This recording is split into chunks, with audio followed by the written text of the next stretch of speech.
So, hi guys!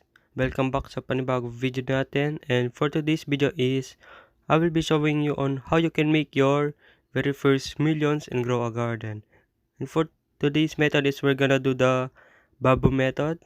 Of course, we're gonna need the bamboo seed. Buy as many as you can on the shop, the more the better.